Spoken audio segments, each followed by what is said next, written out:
Looked as if he was very much a beaten docket, but he's managed to recover. And he's trying to put it up to the group behind to see, can he chase clear? Can he invigorate them? Can he shake some life into this chase? Interesting move. Obviously he doesn't trust his sprint for thirds, or is he perhaps believing that he still can take a famous victory for Katusha?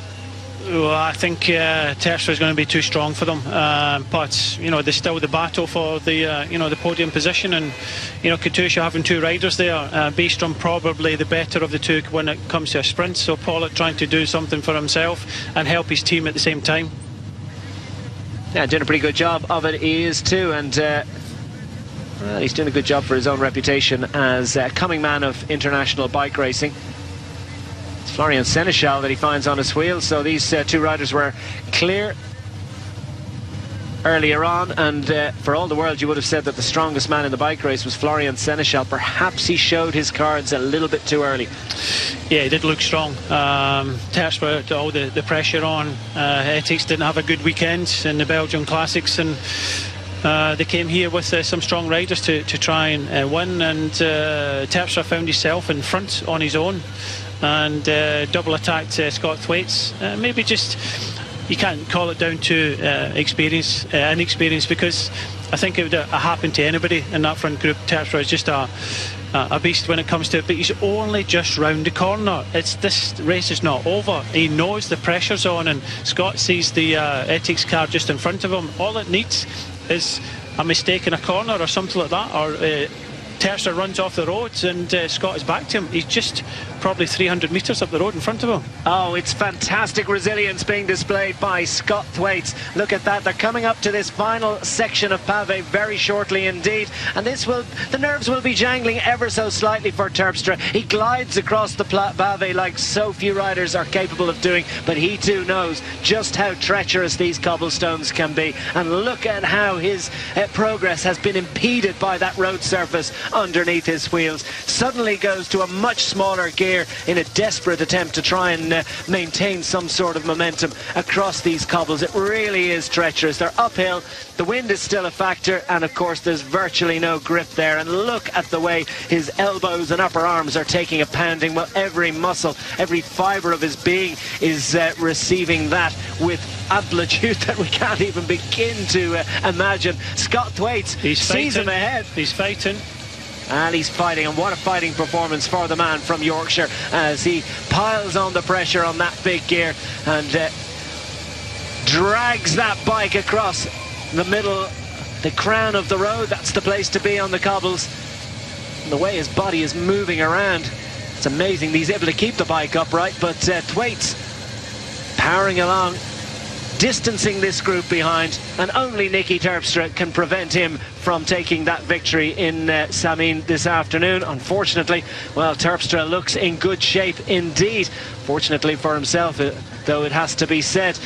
Not a great day out for Lotto NL Jumbo in terms of the result at the moment, because they did have those two riders. Terpstra has safely negotiated that final section of Pavé. He's got an uphill run to the finish though. These last 2 kilometres are still going to be, well, interminable. That's how they're going to feel for Nicky Terpstra. He's put it up to the others. He's raced clear of the field, and he wants to race solo to victory. He wants to get the hands in the air for a solo win. Well, he's going to have to keep riding all the way to the line. There'll be no chatting to the DS in the team car about what a great day out they had. That will have to be postponed until the finish line, because Scott Thwaites is not going to hand this to him on a plate. No, he just has to keep on going. You can just see the Ethics car have pulled out the gap. They don't want anybody to help aid Nicky Terpstra getting caught at this time. The chasing group looks as if it's been led out by Seneschal from Cofidis. Pollitt seems to be still there with them, so you know, they're battling for the last place in the podium, third place. That's assuming that nothing bad happens to Nicky Terpstra and Scott Thwaites to take first and second, but I tell you what, just holding Nicky Terpstra within about 20 seconds just shows you how good form that Scott Thwaites is on at the moment. Superb ride. Loic Vliegen has made it across to those two other riders, Seneschal and Pollitt, and so that'll be the three-way battle for third place, assuming they stay clear of the other chasers. And It's now 24-second advantage indicated. So Terpstra managed to extend his lead across that section of pave. That smaller gear and that easy gliding style just really paying dividends. The power that he can generate, well, a few can match it in world cycling. Terpstra steals another nervous glance over his shoulder, but he'll, I think, be encouraged by the information that he receives from that, because Thwaites is just that little bit smaller in his viewfinder, and he's going to be able to go through the last couple of turns without taking any risks indeed. It's been a solid day out indeed for Nicky Terpstra of the Netherlands and the Edix Quick-Step squad. Still Thwaites piles it on in his efforts to stay clear. What a positive day out for the Bora Argon squad in general. They had a couple of riders into that 15-rider move that made their way clear early on. And that 15-rider group finally, after a long chase, joined by another 13 riders or so. It's 25 riders that then fought out the Battle of Le Samyn 2016, and from it has ultimately, after plenty of skirmishing, emerged Nicky Terpstra of the Netherlands, who's inside the closing stages of what has been a successful battle for him. Not to be entirely for Scott Thwaites, but he'll be greatly encouraged, as indeed I think will be his team bosses, by this performance. The performance of a rider of considerable ability on a bicycle.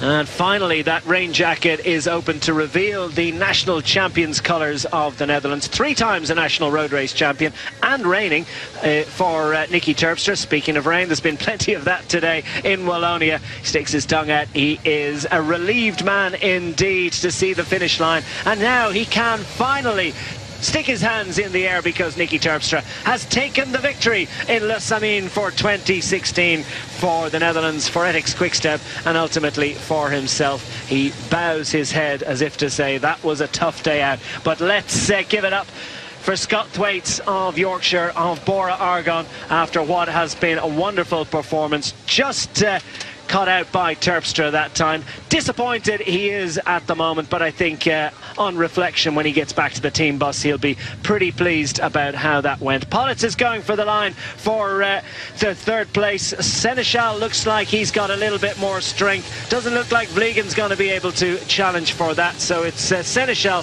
one of the strongest men in the race, comes up with the final podium positions as Groenewegen leads in the rest of the chase group, and there's not many left out there racing this afternoon.